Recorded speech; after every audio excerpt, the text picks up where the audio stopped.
Sahabat DKB, kembali jumpa dengan saya, Arlen Sarus, dalam acara Gema Kasih Indonesia di channel YouTube DKB GKI TV. Ini sebuah program yang membicarakan berbagai isu di tengah-tengah masyarakat, masalah sosial politik, pendidikan, keagamaan, dan juga perkembangan-perkembangan pemikiran dalam dunia teologi atau dalam ajaran-ajaran gereja.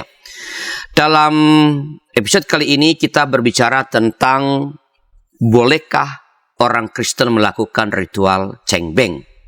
Dan untuk membicarakan ini, sahabat, kita telah kedatangan narasumber kita, Bapak Pendeta Yohanes Bambang Mulyono dari Universitas Maranatha Bandung. Selamat datang, Pak Yo. Ya, terima kasih, Pak Dianus. Pak Yo adalah pendeta GKI yang mendapat tugas khusus di Universitas Maranatha Bandung sebagai pendeta kampus dan jemaat tumpuannya di GKI Sudirman Bandung, ya Pak Yo. Sudirman. Ya, beliau menulis banyak buku, macam-macam buku. Pernah menulis tentang ketionghoaan ya Pak? Pernah, ketionghoaan dan kekristenan. Dan kekristenan ya. Jadi karena kita bicara mengenai cengbeng berkaitan ketionghoaan, tentu Pak kita punya narasumber yang sangat baik ini karena Pak Yo mendalami bagian. Pak Yo, saya mulai dengan ini Pak. Apa sih hakikat dari ritual cengbeng gitu sebenarnya? Ya, terima kasih ya. Jadi cengbeng itu dalam bahasa Mandarin tidak disebut cengbeng, Pak. Oh. Tapi qingming. King. Ini dari dialek apa ini kalau cengbeng ini? Ya, Hokkien ya. Hokkien. Oh. Jadi qingming. Ya. Nah, qingming itu artinya cerah, terang, begitu kan. Jadi maksudnya secara harafiah itu maksudnya untuk cerah, misalnya membersihkan rumputan atau menyiangi hal-hal yang kurang bagus di kuburan. Jadi kuburannya menjadi cerah, jadi terang gitu ya. Dan itu sebenarnya dasar yang penting untuk menunjukkan sesuatu yang menunjukkan spiritual ya, kepedulian terhadap orang tua atau leluhur. Jadi ada sikap hormat di balik itu. Jadi ada hakikat yang mulia ya, yang patut diteladani ya. Bagaimana memperlakukan orang tua bukan hanya pada waktu hidup, tetapi juga saat dia sudah meninggal. Tapi artinya sebenarnya yang dikerjakan adalah membersihkan, membuat kuburan menjadi lebih lebih cerah begitu, tampak indah. Tapi sebenarnya di dalam ritual ini orang mengekspresikan hormat, cinta kasih kepada orang yang pernah melahirkan dia, yang pernah ada. Yang mengadakan dirinya sebagai sosok. Jadi itu pengenangan penghormatan yang sangat syarat dengan nilai budi luhur ya, budi yang luhur begitu. Itu biasanya kuburan yang dibersihkan itu hanya kuburan orang tua atau leluhur yang misalnya engkong atau kakek begitu segala macam. Ya, kalau bisa begitu. Kalau itu dalam satu tempat kan gitu kan. Kalau satu komplek. Nah, kalau ada di macam-macam kota kan, cengbengnya kan tidak bisa dilakukan gitu kan. Jadi peristiwanya kan pada tanggal itu. Untuk tanggal 2022 ini kan dirayakan pada tanggal 5 April ya. 5 April ya. Jadi peristiwa di mana, nah kalau begitu ini semacam perayaan atau bagian dari perayaan keagamaan atau sebenarnya ini adalah sebuah kebudayaan dari masyarakat Tionghoa. Ya, jadi menjawab ini memang agak susah ya. Tapi yang jelas itu ada unsur kepercayaan.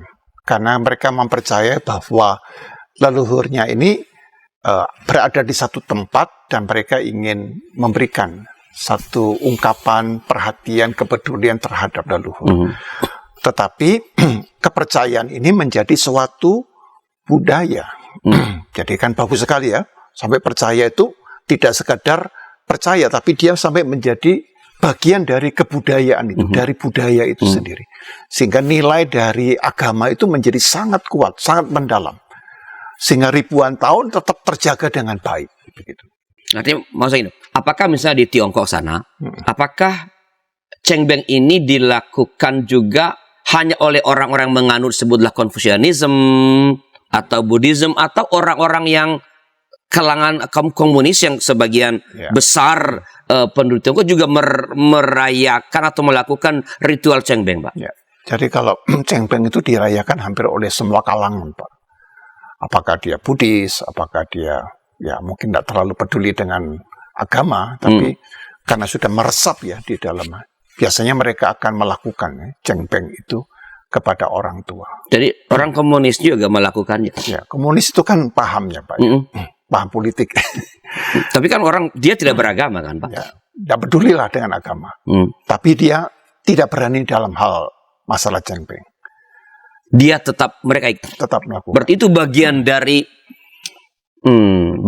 dari tradisi yang dilakukan turun temurun sebenarnya entah agama apapun begitu ya. Nah contohnya adalah orang Tionghoa di Indonesia. Walaupun dia Kristen, dia sangat sulit loh sebenarnya loh untuk menolak Cengbeng itu sangat sulit. Gitu. Ataupun dia beragama lain ya, atau terpaksa agamanya yang keras ya mungkin. Tapi intinya di dalam hatinya itu dia mikirkan hal itu. Gitu. Jadi karena tadi hakikatnya adalah bukan hanya sekedar bersih-bersih sebenarnya, bersih kan simbol ya. Simbolnya. Wujud dari rasa hormat dan cinta kepada orang tua. Lalu ada teman saya dulu pendeta, teman saya bilang, ya kalau menghormati orang tua ya jangan sudah mati lah ketika masih hidup dong. Untuk apa udah mati dihormati gitu? Nah jawaban itu ada benarnya, tetapi juga kurang benar. Karena jangan sampai kita menghormati dia waktu mati, lalu kuburannya terlantar, rusak, lalu sampai digantikan dengan jenazah orang lain. Jadi melihatnya kan begitu, harus utuh. Dalam iman Kristen kan juga begitu. Kalau dalam pengakuan iman rasuli bersama dengan gereja segala abad dan tempat, kita mengakui iman kita. Jadi ada satu kontinuitas. Jadi kekristenan juga menghormati sebenarnya jasa-jasa dari para tokoh yang pernah membantu iman itu dapat disebarkan ya. Sedikit agamanya Pak, di gereja-gereja Lutheran kalau saya tidak salah ya, ada kebiasaan, misalnya yang saya ingat itu di BNKP. Ada kebiasaan untuk membersihkan kuburan pada waktu hari Minggu seminggu menjelang Advent. Itu apa ada kaitannya Pak? Ya, karena Lutheran itu kan sangat dipengaruhi oleh Katolik ya. Jadi gereja yang sangat dipengaruhi oleh Katolik itu sebenarnya Lutheran, bukan Calvinis. Nah di dalam Katolik itu kan selalu memberi tempat kepada arwah orang-orang kudus.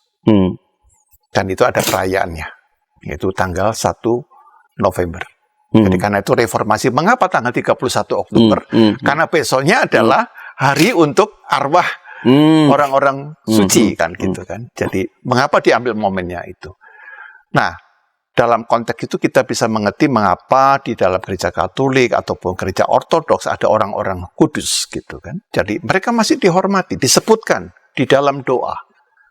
Begitu. Nah, pemahaman ini pun juga masuk di dalam gereja Lutheran tapi terseleksi ya. Tapi tidak orang-orang suci tetapi kaitannya kepada orang-orang orang tua yang membersihkan kuburan. Membersihkan kuburan. Oke. Tadi kan Poya mengatakan ini perayaan keagamaan, tetapi sebenarnya menjadi bagian dari sudah budaya ya. Budaya sehingga semua orang, semua kalangan di orang Tionghoa itu melakukan. Nah, saya ingin masuk sedikit pada prakteknya Pak. Dalam pengamatan saya ya Pak, saya nggak terlalu mengamati dan terus terang ini. Di dalam ritualnya itu ada begitu banyak benda-benda tiruan, termasuk uang tiruan, baju juga dari kertas kalau saya tidak salah itu. Nah, apa fungsi dan mengapa begitu banyak benda-benda tiruan itu dalam ritual Cengbeng? Ya, jadi mereka melihat bahwa konsep berpikirnya gini Pak, bahwa arwah orang tua yang meninggal itu pun juga harus mendapatkan perlakuan yang sama seperti mereka hidup. Jadi karena itu kita misalnya sebagai anak memberikan kepada orang tua waktu hidup tuh uang gitu.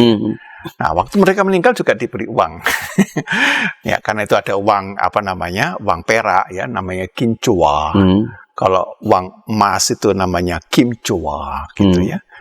Supaya bisa digunakan leluhur itu nanti bertransaksi lah di sana. Di alam yang berlainan itu. Jadi memang barang-barang duplikasi termasuk juga baju, sepatu, ya perlengkapan-perlengkapan itu dikirim dengan cara dibakar supaya para leluhur ini senang, ya nyaman, tentram hidup di alam baka itu, gitu ya, karena ada cinta kasih yang diberikan oleh anak-anak mereka. Gitu. Ada saya pernah lihat malah diberi itu benda itu mobil, Pak. Ya, mobil juga bisa, TV ataupun kulkas, semuanya dikirim semua, ya. Semua yang pokoknya berkaitan dengan kebiasaan leluhur. Jadi apa yang dia suka? Oh, dia selama waktu hidup suka dengan mobil Mercy misalnya. Ya, di mobil Mercy yang dikirim, Pak. Oh, dia mau beli Alphard. Ya, mobil Alphardnya yang dikirimkan dalam bentuk kertas. Jadi mereka mengasumsikan berarti bahwa kehidupan para leluhur atau orang tua yang sudah meninggal itu sebenarnya sama seperti kita hidup sekarang ini. Ya, mereka berjalan-jalan, bertransaksi juga jual beli begitu. Ya, seperti itu ya. Itu mungkin imajinasi. Imajinasi yang diyakinkan dalam bentuk kepercayaan. Tetapi sebenarnya kalau saya tangkap, intinya itu adalah butuh cinta kasih dari orang-orang yang masih hidup walaupun mereka sudah mati. Itu poinnya penting itu ya. Jadi bentuk yang bertransaksi itu kan istilah yang saya pakai untuk bercanda gitu ya. Tetapi poinnya itu adalah apakah kita masih mengasihi orang-orang yang sudah pergi meninggalkan kita dan orang-orang itu membuat jasa yang begitu besar dalam kehidupan kita. Apakah ini mengatakan sebenarnya bahwa kalau begitu dalam pandangan Cheng Beng ini ada keterkaitan antara orang hidup dan orang mati gitu, Pak? Ya, ada keterkaitan bahwa orang hidup dan yang mati itu masih memiliki relasi. Karena itu di dalam Cheng Beng itu sebenarnya misalnya memakai pakai yu ya, dupa itu yang diletakkan di yulu ya, itu mau mengatakan memanggil arwah supaya arwahnya datang. Nah, di situ ada makanan kesukaannya, ya. Jadi supaya para leluhur kita ini bisa makan yang dia suka gitu. Jadi ada keterkaitannya dan itu datangnya pada saat-saat tertentu tentunya. Tidak tiap kali. Waktu Cheng Beng tolong ditengok anak rumah dari anak-anaknya ini.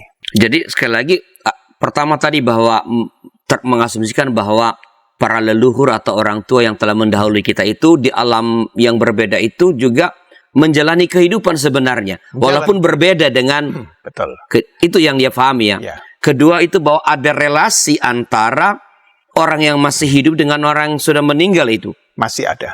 Jadi kehidupan itu masih berlanjut dengan bentuk yang baru, tapi masih sinambung, masih ada relasi.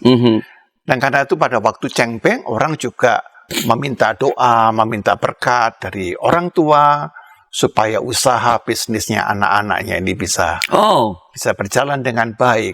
Jadi kan ada relasi, Pak. Jadi orang tua ini kalau sudah meninggal seperti menjadi lebih ilahi. Karena lebih ilahi, maka dia bisa memberikan itu, ya berkat. Supaya hoki.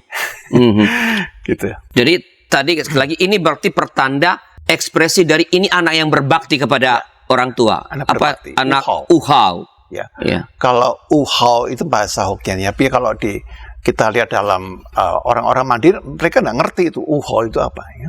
Nyebutnya yu xiao. Ya. Yu xiao. Ya. Tapi artinya sama sebenarnya. Yu xiao. Jadi di situ bukan sekedar berbakti ya. Jadi di dalamnya itu ada unsur, ada hormat, ada kasih, ada kesetiaan yang begitu tinggi kepada sosok orang tua. Jadi sebenarnya nilai pengajarannya sangat tinggi bahwa itu diekspresikan kepada mereka telah meninggal soal lain ya Pak. Ya. Tapi bahwa nilai respect, hormat, cinta kepada orang tua itu selalu diingatkan paling tidak sekali setahun dengan ritual Cheng Beng. Nah, apa yang terjadi dalam proses Cheng Beng? Seperti apa ritualnya setelah beberapa informasi berikut ini?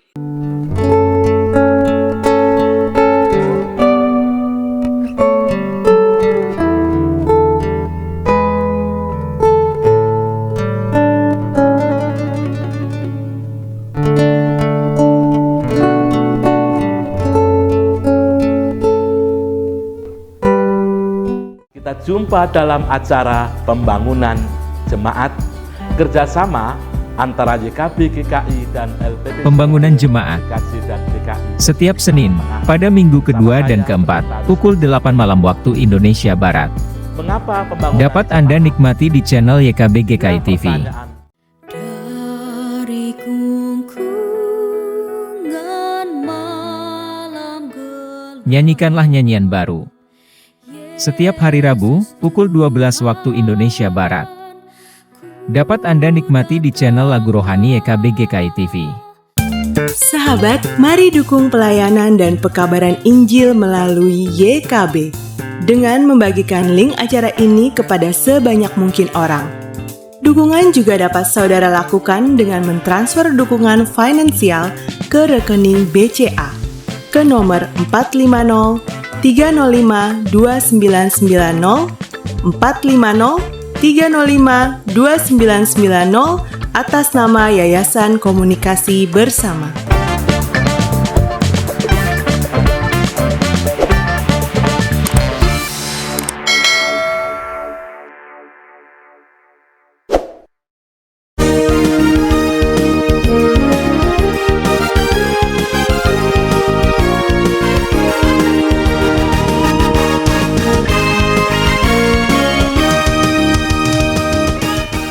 Sahabat, masih bersama kami dalam acara Gema Kasih Indonesia. Saya Pendeta Arsa Rosa, pembantu percakapan kita. Kita bicara mengenai bolehkah orang Kristen melakukan ritual cengbeng bersama dengan Bapak Pendeta Yohanes Bambang Mulyono. Bila ada pertanyaan atau komentar tentang pokok percakapan kita, silakan para sahabat boleh menuliskan di chat room atau di kolom komentar yang tersedia. Dan Bapak Pendeta Yohanes Bambang Mulyono tentu akan dengan senang hati merespons. Siapa Pendeta? Melanjutkan yang tadi, Pak. Apa sih yang terjadi dalam proses ritual cengbeng itu, dan apakah makna dari setiap langkah-langkah yang dilakukan dalam prosesnya, ya Pak? Ya, kalau prosesnya dalam ritual cengbeng itu yang pertama-tama datang untuk membersihkan makam. Bersihkan dulu makamnya. Oke. Lalu memasang hiu. Ya, jadi bersihkan, pasang hiu, lalu diletakkan makanan kesukaannya. Nah, setelah itu baru sembahyang. Itu hiyo itu untuk apa, Pak? Untuk memanggil arwah. Memanggil. Jadi setelah dibersihkan, dipasang untuk supaya arwah dari lu itu keluar begitu menjumpai yang datang. Ya. Lalu Letakkan disuguhkan makanan. kesukaan. Makan dulu begitu. Ya, supaya makan dulu lah. Mungkin perjalanan jauh. Oke, jadi ada jeda ya antara meletakkan buah atau makanan lagi itu, lalu kemudian baru masuk pada sembahyang. Ya, di situ baru berdoa. Berdoa kepada arwah supaya ya macam-macam permintaannya. Diberkati, rezeki, diberi kesehatan, dilindungi dari bahaya. Semacam-macam permintaannya. Di situ terjadi permohonan gitu ya. Kalau dalam kekristenan disebut doa syafaatnya lah. Kepada leluhur. Pada leluhur gitu. Nah, setelah itu leluhur itu akan diberikan sesuatu ya. Jadi barang-barang yang dipersembahkan. Mau dikirimi apa gitu, uang ya. Kimcoa ya. Baju, sepatu ya, supaya itu nanti dibawa ya. Nah, baru kemudian penutup ya. Penutup itu biasanya keluarga ini pamitan ya, di depan makam gitu ya, supaya nanti ketemu lagi di tahun depan. Jadi seperti itulah kira-kira ritual atau ritus dalam ritual cengbeng gitu. Kalau ada aspek atau ritus mengenai sembahyang lalu memohon berkah dari leluhur, apakah kalau begitu, ritual cengbeng ini lebih merupakan pengenangan atau pemujaan, Pak? Ya, kalau di dalam konteks cara berpikir orang-orang Tionghoa, ya, yang rata-rata itu bukan sekedar pengenangan. Ya. Di dalamnya ada unsur pemujaan. Jadi mereka memang memuja. Dan karena itu, kalau kita lihat misalnya di dalam banyak rumah orang Tionghoa itu ada meja abu kan, gitu kan. Nah, di situ ada foto dan sebagainya. Itu mau mengatakan ada unsur pemujaan, ya. Dan berlutut, gitu kan. Jadi memuja kan berarti kita Menyembah. berlutut, ya, menyembah gitu. Jadi bukan sekadar pengenangan gitu. Kalau pengenangan itu apa itu terjemahannya? Remember ya. Jadi kita hanya mengingat kembali. Nah, itu biasanya sekedar mengenang gitu ya. Tapi kalau pemujaan itu memang ada unsur kalau tidak dilakukan maka akan membawa celaka ya. Jadi anak itu disebut dengan puthao atau busyao ya, anak yang durhaka. Nah, anak-anak yang durhaka ini seperti dapat kutukan gitu. Ya, jadi jelas pemujaan ini kalau nggak dilakukan seperti ya orang tidak mau menyembah Tuhan ya akan dihukum, ya, dikutuk gitu kan. Karena itu orang Tionghoa sangat takut tadi saya katakan. Agamanya apapun sebenarnya dia sangat takut kalau disebut dengan apa busyo atau puthao itu ya. Karena anak durhaka. Jadi anak durhaka itu jangan dipahami hanya pada waktu kita memperlakukan orang tua baik, tapi tidak baik pada waktu orang tua itu meninggal gitu. Jadi harus utuh dalam melihat hal itu. Pengabdian seorang anak kepada orang tua sampai setelah ia mati pun. Ya, sampai dia mati. Kalau setelah ia, walaupun dia ketika masih hidup orang tua dirawat, dicintai, segala. Tetapi kalau orang tidak melakukan ritus cengbeng, ia akan menjadi anak yang puthao. Ya. Dan itu berat ya Pak? Berat sekali. Secara psikologi maka kalau dia mengalami kegagalan, wah ini gara-gara saya dihukum orang tua saya nih. Karena saya tidak memperhatikan makamnya. Bukan sekedar kalau anak yang kurang berbakti, bukan sekedar, tapi di dalamnya ada kutukan begitu. Iya, kutukan. Jadi sepertinya kalau misalnya ya kebetulan bisnisnya gagal total, ini pasti karena saya puthao.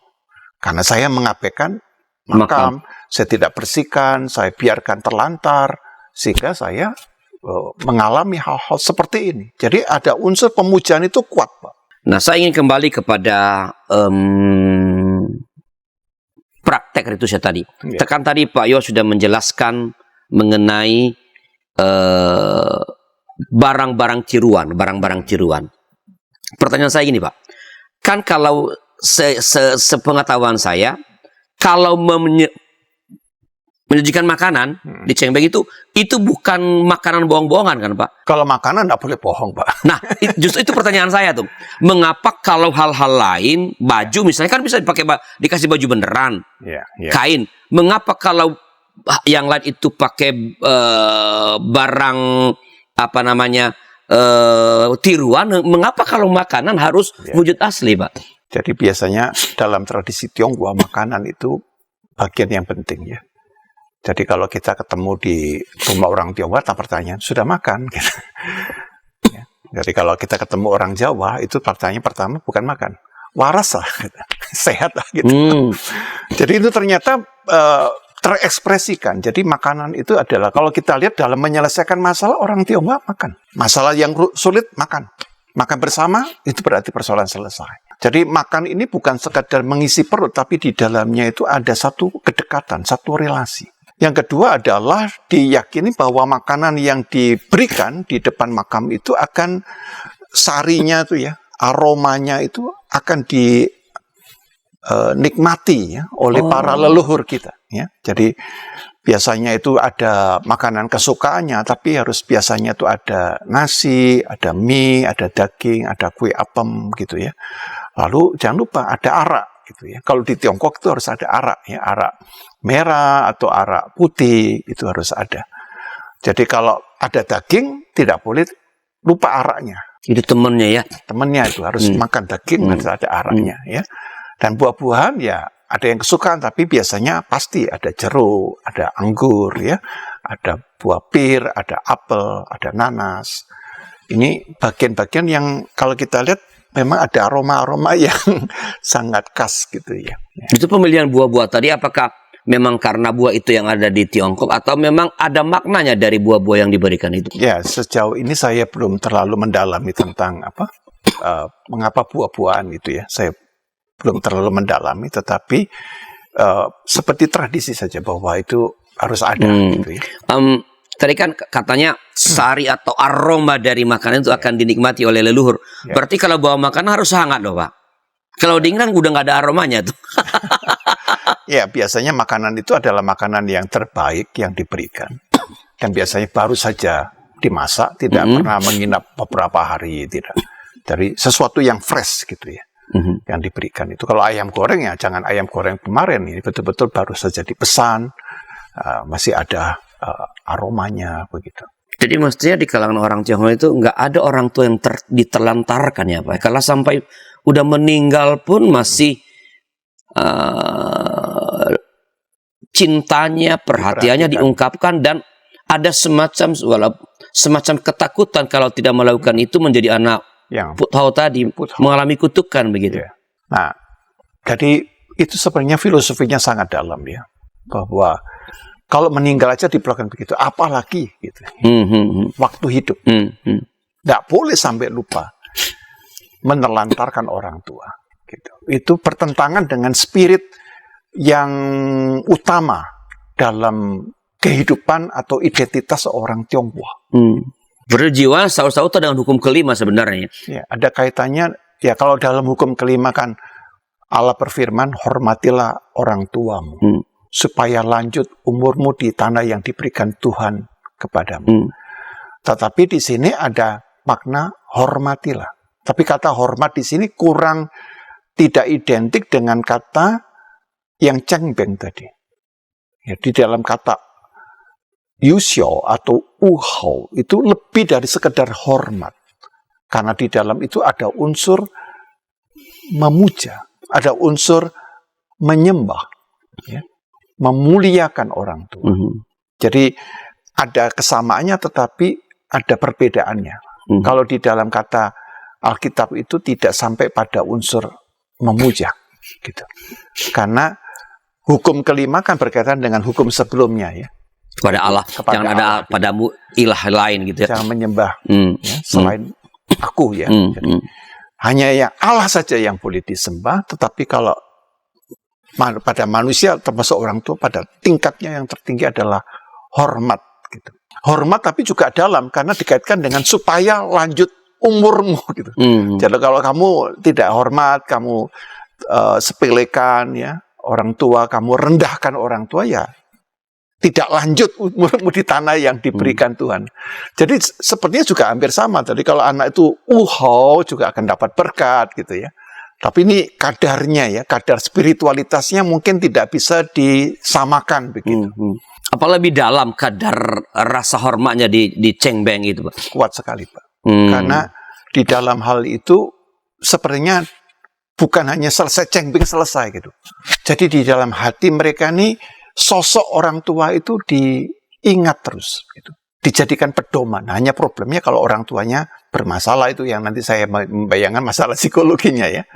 Tapi kalau orang tuanya ini memang baik, sangat mengasihi, banyak berkorban, itu melekat di dalam hati sanubari, anak cucu itu semuanya dipegang gitu. Kan tadi kan ada unsur penyembahannya, Pak. Apakah bakti pada orang tua ketika masih, kan tadi Pak Imam, kalau mati aja diperlakukan seperti itu, apalagi hidup. Apakah pengabdian menjadi anak uhau ketika masih hidup juga mengandaikan penyembahan, Pak, kepada orang yang masih hidup? Kalau pada waktu hidup tidak, Pak.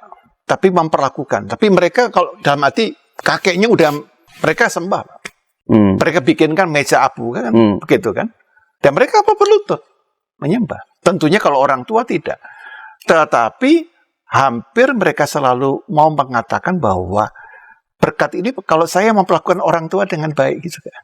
Mereka boleh rezeki banyak, kaitannya dengan karena saya memperlakukan orang tua saya dengan sangat baik gitu. Jadi skala yang dialami dalam hidup ini, entah baik entah buruk, berkaitan dengan pengabdian kepada orang tua, entah ketika masih hidup, entah ketika sudah meninggal. Ya benar, Pak. Jadi itu yang kita lihat sesuatu yang apa ya, mungkin tidak terbayangkan. Biasanya dalam budaya-budaya itu ya hormat sangat, tapi dalam kata uhao, ya, yuxiao itu ternyata lebih daripada sekedar yang dipahami pada umumnya gitu. Oke. Nah, karena di dalam cengbeng ini tadi Pak yang mengatakan semua orang Tionghoa itu mau agamanya apa, termasuk orang Kristen juga agak berat kalau tidak melakukan atau mengabaikan ritual cengbeng. Pada saat yang sama, Pak Yo mengatakan berkali-kali bahwa dalam ritus cengbe itu yang dilakukan bukan hanya sekedar pengenangan, tapi ada unsur penyembahan. Nah, dengan adanya unsur penyembahan, apakah kalau begitu Pak, orang Kristen boleh melakukan atau terlibat dalam ritual cengbeng? Setelah beberapa informasi berikut ini. Tanganku dipegang. Injil dalam Melodi. Setiap hari Kamis, pukul 12 waktu Indonesia Barat. Dapat Anda nikmati di channel Bedah Lagu YKB GKI TV.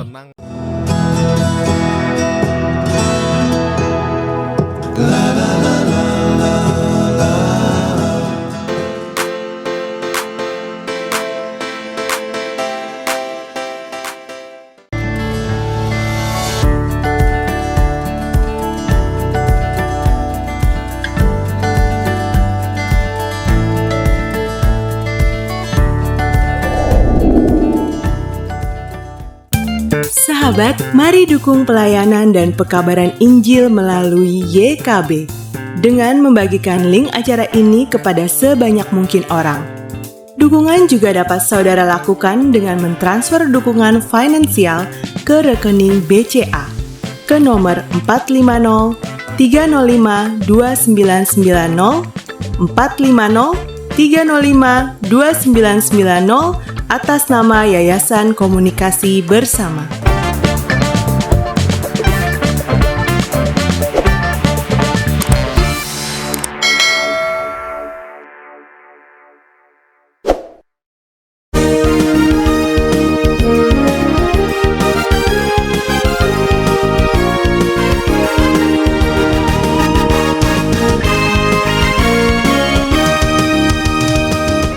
Sahabat DKB masih bersama kami dalam acara Gema Kasih Indonesia di channel YouTube YKB GKI TV. Saya Pendeta Sorsa, pemandu percakapan kita. Kita bicara mengenai bolehkah orang Kristen melakukan ritual cengbeng bersama dengan Bapak Pendeta Yohanes Bambang Mulyono.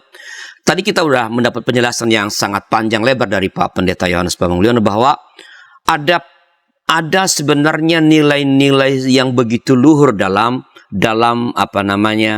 ritual cengbeng ini. Rasa hormat, ya, rasa cinta, pengabdian, bakti kepada orang tua. Bahkan sebenarnya bisa lebih dalam dari perintah hukum kelima, hormatilah ayah dan ibu, hormatilah orang tuamu. Pada saat yang sama, Pak Yo juga menjelaskan bahwa di samping pengenangan dalam ritual cengbeng itu ada pemujaan. Nah, dengan adanya pemujaan kepada leluhur ini, apakah kalau begitu orang Kristen boleh terlibat dalam ritual cengbeng, Pak? Jadi dalam menyikapi kepercayaan yang mungkin kita hayati sebelumnya ya, atau nilai-nilai budaya, ada baiknya setiap orang Kristen terlepas dari masalah apapun, itu selalu mempunyai filter, ya, mempunyai sikap kritis. Sehingga tidak berarti apa yang diturunkan dalam tradisi, melalui kepercayaan orang tua, leluhur, ataupun juga budaya. Selalu orang Kristen itu bersikap harus kritis. Harus bisa memfilter. Nah, demikian pula di dalam konteks ini, orang Kristen yang bertanggung jawab haruslah senantiasa bersikap kritis dengan memfilter. Nah, filternya adalah mencoba kita renungkan kembali apa maksud dari perintah Tuhan di dalam hukum kelima yang dikatakan di dalam Keluaran pasal 20 ayat 12, yaitu hormatilah ayahmu dan ibumu supaya lanjut umurmu di tanah yang diberikan Tuhan Allahmu kepadamu, begitu kan. Nah, di dalam kata ini, di dalam kata hormat ini harus kita lihat di dalam tadi yang saya katakan di dalam ayat-ayat sebelumnya, dalam hukum yang pertama, hukum yang kedua, di mana ditegaskan bahwa yang boleh disembah itu hanya Allah. Ya. Jadi prinsip dari iman Kristen jelas, penyembahan itu, pemujaan itu hanya kepada Allah, Sang Khalik. Orang tua berjasa, benar, tapi mereka bukan Khalik, mereka bukanlah pencipta, gitu. Dan apa sih yang menjadi poin penting dari hukum kelima Keluaran 20 ayat 12, yaitu bahwa ketika Allah berfirman, firman itu ya, akulah Tuhan Allahmu yang membawa dan sebagainya, lalu hormatilah. Nah, kira-kira Allah berbicara kepada anak-anak kecil atau kepada anak-anak orang Israel yang sudah dewasa? tentu logikanya bukan kepada anak kecil. Hukum 10 hukum itu bukan pada anak kecil, kepada orang dewasa. Kalau orang dewasa berarti apa? Orang tuanya kondisinya apa? Pasti sudah lanjut. Nah, maka poinnya adalah perlakukanlah orang tua yang sudah lanjut, khususnya ya, bukan berarti kalau tidak lanjut tidak diperhatikan, supaya orang tua yang lanjut dalam arti lemah fisik, ya, dengan segala keterbatasan yang mulai muncul, itu kamu tunjukkan sebagai seorang yang menyembah Allah. Jadi tekanannya bukan orang tua itu selalu benar, lalu dihormati, bukan. Tapi bagaimana memperlakukan orang-orang tua yang sudah lanjut, begitu. Nah, jadi bukan dalam rangka untuk melegitimasi orang tua yang yang otoriter, orang tua yang maunya egonya yang besar, itu bukan. Jadi poinnya penting di situ, sikap orang Kristen dalam menghayati kata hormatilah ayahmu dan ibumu. Jadi apakah itu mengatakan bahwa kalau begitu ada bagian dari muatan-muatan yang terkandung dalam cengbeng itu yang sebenarnya bertentangan dengan iman Kristen? Ya. Jadi kalau kita membaca ya dalam teks Alkitab, tapi bukan ayatnya yang mau saya katakan, tetapi prinsipnya dulu. Tapi kalau di dalam teksnya itu jelas, misalnya Ulangan pasal 18, ayat 10 sampai dengan 11. Di sana Allah berfirman, ya, di antaramu janganlah didapati seorang pun yang mempersembahkan anaknya laki-laki atau anaknya perempuan sebagai korban dalam api. 1. Kedua, ataupun seorang yang menjadi petenung, ya, peramal, seorang penelaah, seorang penyihir, seorang pemantera, dan seorang, nah ini yang ketiga, seorang yang bertanya kepada arwah, kaitannya itu ya, atau kepada roh peramal, atau yang meminta petunjuk kepada orang-orang mati. Jadi poin pentingnya adalah relasi manusia itu bukan kepada arwah, tetapi kepada Allah, Sang Pencipta itu. Nah, di dalam cengbeng itu ada aspek memanggil arwah. Kedua, kalau kita mau jujur, meminta berkat. Padahal kalau kita lihat adalah berkat itu kan hanya Tuhan. Maka orang tua ini dibayangkan sebagai satu sosok ilahi yang bisa memberikan berkat, bisa memberikan rezeki, bisa melindungi anak-anaknya, keturunannya, bisa menjaga dari kecelakaan dan sebagainya. Itu tanpa sadar sudah menempatkan orang tua sebagai sosok yang menggantikan peran Allah yang sesungguhnya. Oke, dengan keberatan meminta berkat, padahal berkat yang datang dari Tuhan, ada penyembahan, padahal yang boleh sembah itu hanya Tuhan.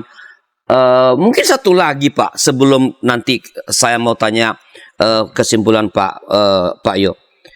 Kan tadi Pak Yo menjelaskan bahwa dalam cengbeng itu terlihat bahwa ada kontinuitas antara orang yang hidup dengan yang mati.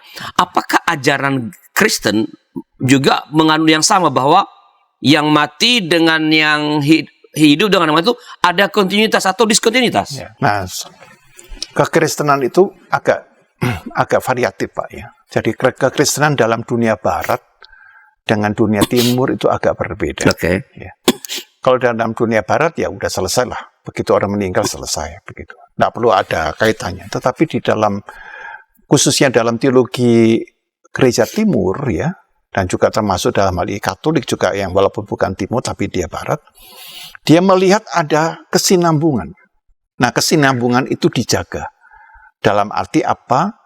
Masih diingat, masih dikenang, tapi sebatas mengenang, bukan di konteksnya itu tadi dihidupkan dalam satu ritual. Kalau cengbeng itu kan dihidupkan dalam ritual.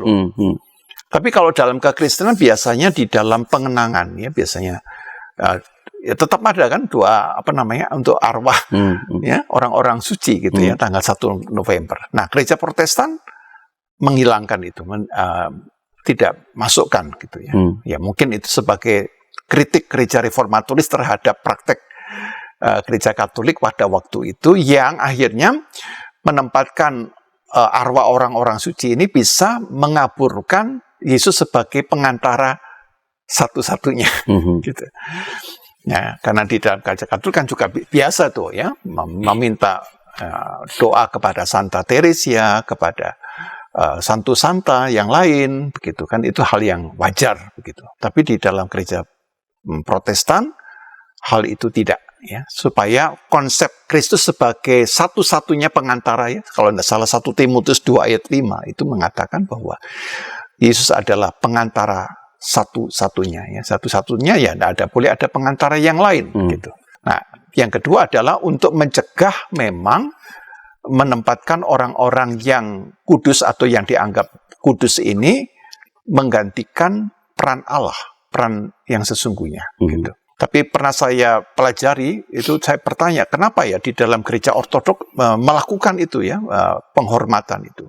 Jadi jawabannya begini, karena mereka adalah orang-orang yang pernah disentuh oleh Roh Kudus.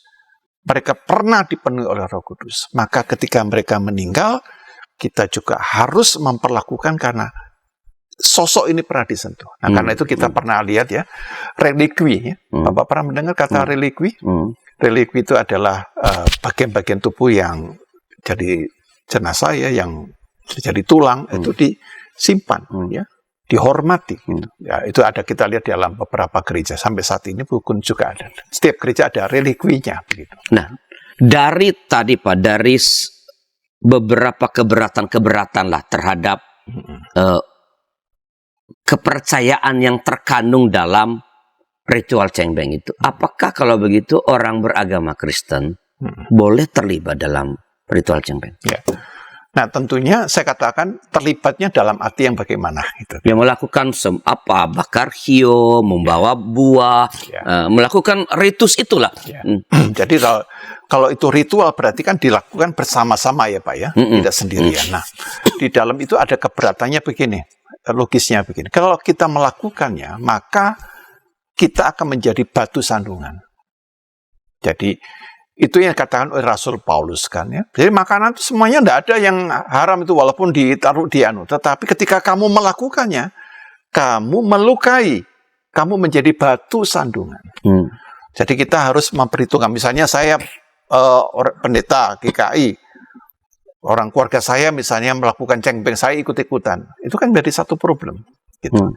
Tapi terlepas itu kan pandangan orang luar terhadap kita. Tapi mari kita mencoba melihat bahwa menghormati orang tua pada waktu wafat itu kan tidak harus mengikuti cara cengbeng itu sendiri. Ya, kita mempunyai pola sendiri. Jadi iman Kristen itu membentuk satu konstruksi yang baru dalam artinya tidak sekedar ikut-ikutan tradisi yang sudah ada. Misalnya dalam bentuk saya masih bisa membersihkan makam, masih oke.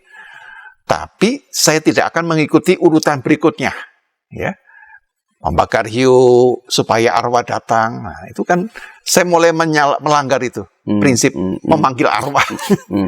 Lalu saya sediakan makanan.